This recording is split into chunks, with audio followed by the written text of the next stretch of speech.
دوستو یہ واقعہ ہے پاکستان کا۔ پاکستان میں ایک آدمی ہوٹل میں پرائیویٹ جاب کیا کرتا تھا۔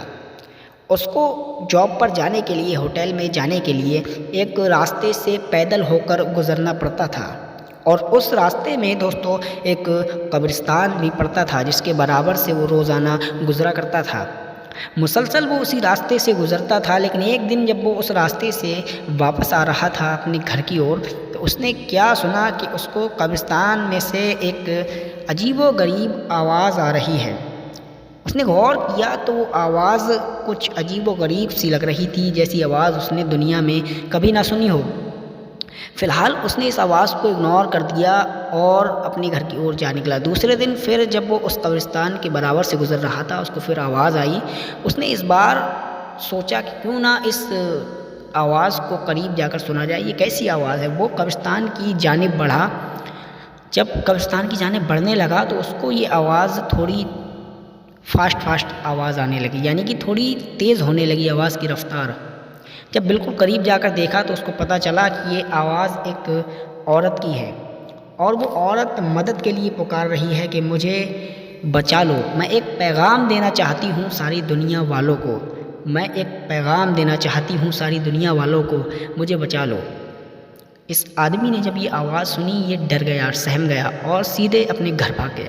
گھر پر جا کر کچھ لوگوں کو، علماء کرام کو، عالم لوگوں کو یہ مسئلہ بتایا اور یہ واقعہ بتایا جو اس کے ساتھ ہوا۔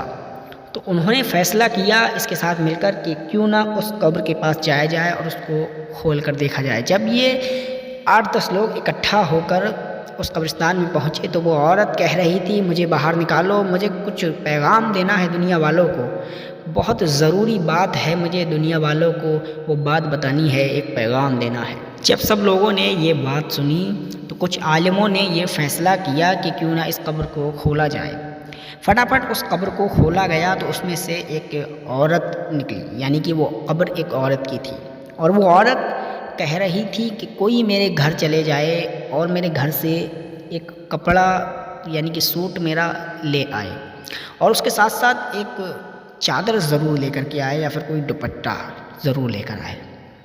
لیکن اس کا گھر عورت کا کسی شخص نے دیکھا نہیں تھا، اس کو جانتے نہیں تھے کہ یہ کون ہے۔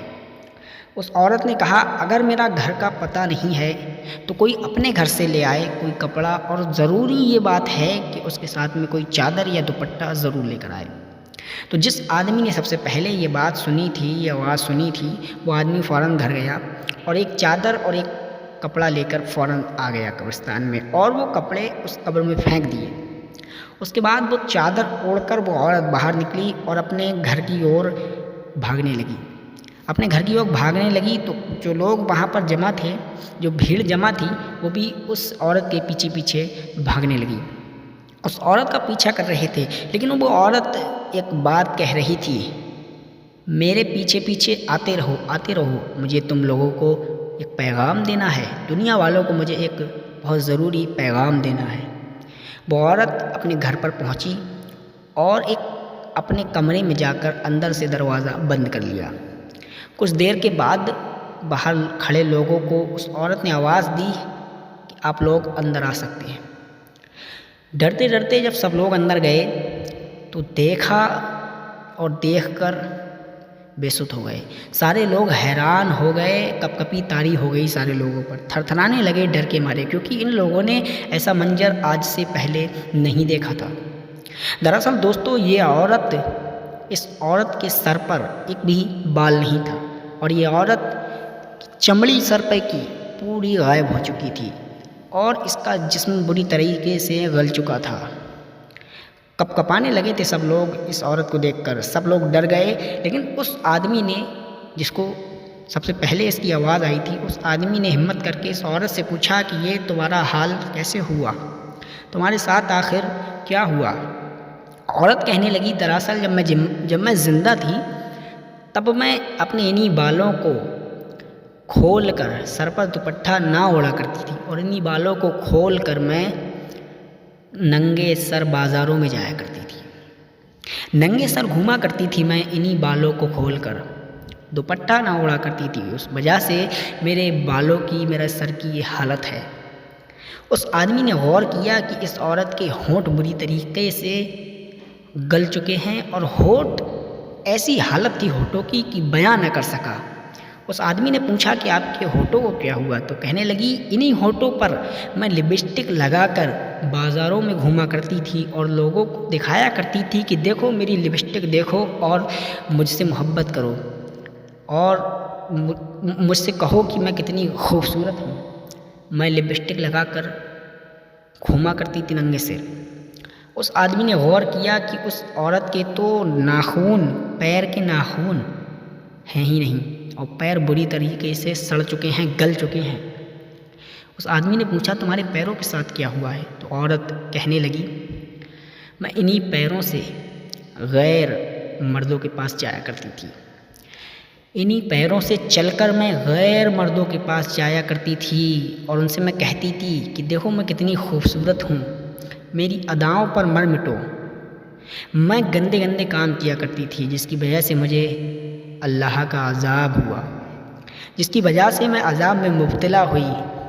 میں دنیا والوں کو یہ پیغام دینا چاہتی ہوں کہ وہ اپنی بہن بیٹیوں سے ہدایت کریں کہ لہٰذا وہ کبھی بھی پردہ نہ چھوڑیں، وہ پردے میں ہمیشہ رہا کریں۔ میں دنیا والوں کو یہ پیغام دینے آئی ہوں کہ وہ اپنی بہن بیٹیوں سے یہ بات ضرور کہہ دیں کہ وہ پردہ کبھی بھی نہ چھوڑیں اور وہ ہمیشہ پردے میں رہیں، کیونکہ ہمارے اسلام میں پردہ ضروری ہے، سب سے اہم ہے پردہ کرنا عورت کو۔ یہ بات کہنا تھی اور وہ عورت یہ بات کہہ کر وہیں پر ڈھیر ہو گئی، مر گئی۔ تمام بھیڑ نے، تمام عالموں نے، لوگوں نے اس عورت کو اسی قبر میں دوبارہ دفن کر دیا اور اس پر مٹی چڑھا دی۔ اس کہانی سے دوستو، اس واقعہ سے دوستو کیا سیکھنے کو ملتا ہے؟ ہم اور آپ اپنی بہن بیٹیوں کو ہدایت کریں، بیٹی اے میری بہن، اے میری ماں، اے میری بچی، کبھی بھی پردہ نہ چھوڑنا۔ اسلام میں پردہ سب سے پہلا ارکان ہے، پردہ کرنا عورت کے لیے۔ حضرت بی بی فاطمہ رضی اللہ تعالیٰ عنہ کو تو آپ لوگ جانتے ہوں گے، ہمارے حضور صلی اللہ علیہ وسلم کی بیٹی مبارکہ۔ دوستو ان کا چہرہ مبارک کبھی بھی چاند اور سورج بھی نہیں دیکھ پائے تھے، چاند اور سورج ان کا چہرہ دیکھنے کے لیے ترس گئے تھے، ایسا پردہ کیا تھا انہوں نے۔ کبھی بھی دن کے یا رات کے سمے میں وہ بنا پردہ نہیں رہی تھیں، جس کی وجہ سے کبھی بھی ان کے چہرے کو نہ سورج دیکھ پایا نہ چاند دیکھ پایا۔ اب میں آپ لوگوں سے بس اتنی گزارش کرتا ہوں، اپنی بہن بیٹیوں سے کہیں کہ اتنا بڑا پردہ نہ کر سکیں تو کچھ پرسنٹ تو اس پردے کی اہمیت کریں، اور کچھ پرسنٹ تو کر سکتے ہیں نا۔ میں یہ نہیں کہتا کہ تم بھی ایسا پردہ کرو کہ تمہارا چہرہ چاند اور سورج بھی نہ دیکھ سکیں، میں یہ نہیں کہتا، لیکن جتنا ہو سکے اتنا تو پردہ کر سکتے ہیں نا۔ جتنا ہماری ذمہ ہے، جتنا ہماری بس کی ہماری اوقات ہے، اتنا پردہ تو کر سکتے ہیں۔ برقع تو ہم پہن سکتے ہیں نا، لیکن میں آج کل کیا دیکھ رہا ہوں کہ ہماری بہن بیٹیاں تو، برقع تو بہت دور کی بات ہے، کئی بار میں نے دیکھا ہے ایسے ہی چھوٹے چھوٹے کپڑوں میں لڑکیاں بازاروں میں، مارکیٹوں میں ٹہلتی نظر آتی ہیں۔ توبہ استغفر اللہ، اللہ اکبر۔